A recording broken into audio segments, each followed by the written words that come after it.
Esattamente 20 anni fa compravo GTA 3 e prima di tornare a casa per provarlo ero già rimasto stupito dalla grandissima cura con cui era stato realizzato il suo libretto di istruzioni. Oggi molti ignorano addirittura la loro esistenza, ma un tempo era normale trovare nella scatola questo libricino che spiegava un po' di cose sul gioco, vista la scarsa diffusione di internet. Beh, quello di GTA 3 era una meraviglia. In pratica forniva le informazioni necessarie fingendosi una guida turistica di Liberty City, la città in cui si svolgeva il gioco. La cura di quel libretto era così evidente rispetto a quello di altri giochi che ben prima di inserire il DVD dentro la propria PlayStation 2 si avvertiva la grandiosità dell'opera. Con queste premesse e in epoca di remaster e remake, molti fan si sono esaltati all'annuncio di GTA Trilogy Definitive Edition, un pacchetto che oltre al terzo epocale episodio comprende anche l'amatissimo GTA Vice City, personalmente il capitolo che ho amato di più, e l'enorme GTA San Andreas. Purtroppo quella cura maniacale degli esordi è però sparita, in molti si stanno lamentando e la stessa Rockstar ha ammesso una certa superficialità nell'operazione, chiedendo scusa e promettendo aggiornamenti e patch. Vediamo cos'è successo e cosa ci si può aspettare da questa collection. Prima di continuare, se vi piacciono i nostri video, vi ricordiamo di iscrivervi al canale e di attivare la campanella per essere sempre aggiornati sui nostri contenuti. Tutto inizia a Liberty City, una New York alternativa made in Rockstar che accoglie a suo modo Claude, il personaggio muto che andremo ad interpretare. Presentato come criminale fin dall'introduzione in cui rapina una banca, finirà per farsi sparare a tradimento e ci porterà con sé lungo una scalata al crimine che farà storia. Se infatti il protagonista non ha spessore narrativo, tutto il resto ne ha da vendere, con personaggi eccentrici, situazioni folli e un sacco di missioni che ci hanno fatto scoprire per la prima volta cosa fosse un free roaming. Andare in giro era divertente anche senza avere missioni attive, anche perché in molti casi queste si limitavano a farci andare da un punto all'altro della mappa, aggiungendo qua e là qualche sparatoria e qualche inseguimento. Oggi è difficile vedere qualcosa di innovativo, ma all'epoca era qualcosa di impensabile, così come sentirsi maledire nella nostra lingua mentre si guidava male in un quartiere italiano. Piccole cose viste oggi, ma fondamentali per piazzare le basi di una saga che sarebbe diventata un successo incredibile. Dopo New York è stato il tempo di Miami con GTA Vice City. Qui Rockstar aggiustò il tiro su diversi aspetti piuttosto lacunosi nell'originale, uno su tutti il protagonista.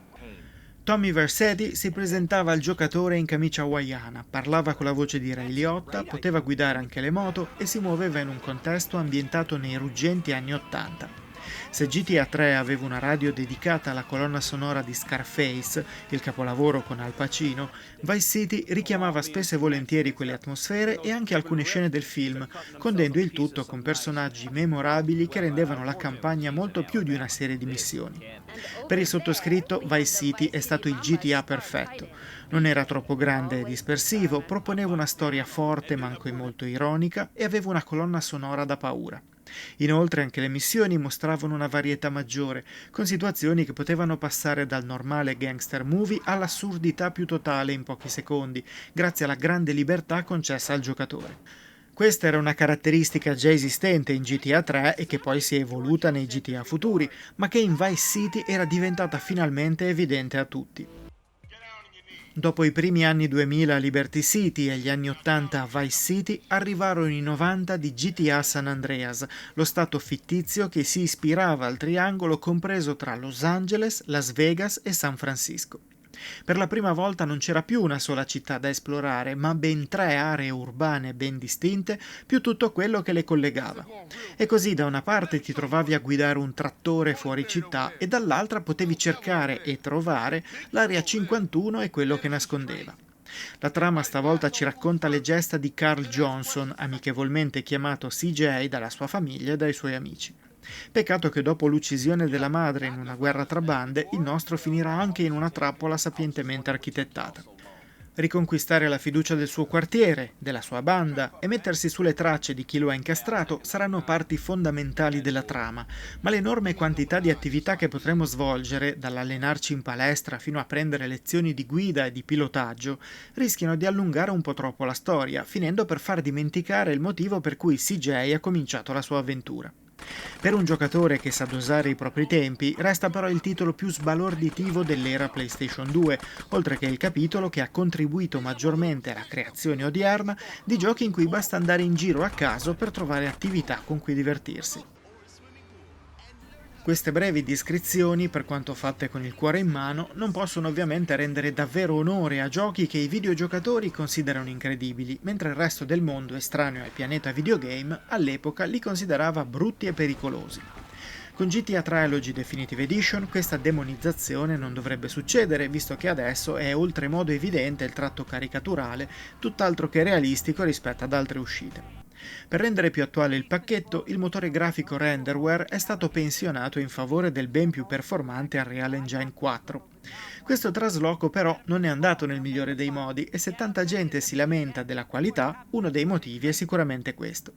Dietro ai miglioramenti relativi alle superfici, alle zone verdi delle città e all'illuminazione si nasconde un lavoro di pulizia grafica molto incerto.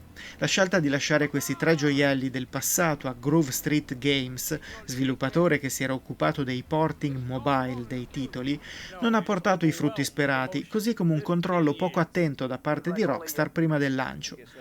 Il prezzo di vendita fissato a €60 ha poi fatto il resto, creando la tempesta perfetta.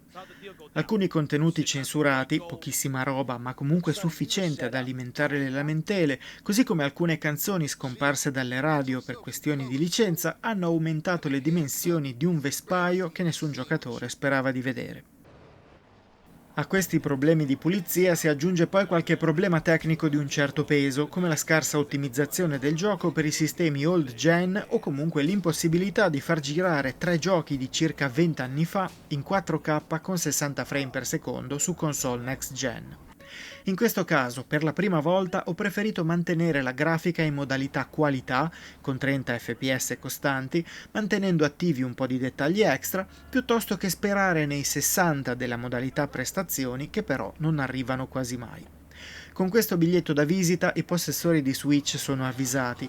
Onestamente non ho avuto modo di testare la versione Nintendo, però sembra che i problemi di frame rate e pulizia siano presenti e particolarmente accentuati anche sul piccolo hardware della console giapponese. A ben guardare non mancano però alcuni lati positivi in quest'opera di adattamento. Ora per esempio i tre giochi hanno uno schema dei comandi che ricalca quello di GTA V, con la ruota delle armi per selezionare al volo ogni strumento, così come per le radio. Anche il sistema della mira è stato aggiornato, accostando alla scomoda mira manuale che litiga un po' troppo con le hitbox anche quella automatica e quella assistita che funzionano molto meglio. Se ora poi falliremo una missione non dovremo più passare per la perdita delle armi, la perdita dei soldi, il risveglio all'ospedale e il ritorno al luogo di partenza della missione, ma potremo riavviare subito la sfida senza difficoltà. Caratteristica questa che rende il gioco molto più affrontabile che in passato, oltre che più veloce e senza i tempi morti che derivavano da quella situazione. Tornando ai lati negativi, bisogna scendere a patti con nemici guidati da un'intelligenza artificiale primitiva a dir poco, abili nell'incastrarsi in ostacoli di ogni genere e capaci di fermarsi allo scoperto in mezzo alla strada. Questo perché ci si è limitati a prendere il pacchetto di 20 anni fa, applicare qualche abbellimento superficiale e poco rifinito, lasciando però il codice immutato. Difficile dare un giudizio limpido ad una collection come questa. Da una parte ci sono tre titoli incredibili che hanno fatto la storia dei videogiochi e che ancora oggi possono offrire divertimento e atmosfera ai nostalgici, così come ai nuovi arrivati, consapevoli di giocare comunque a titoli di molti anni fa.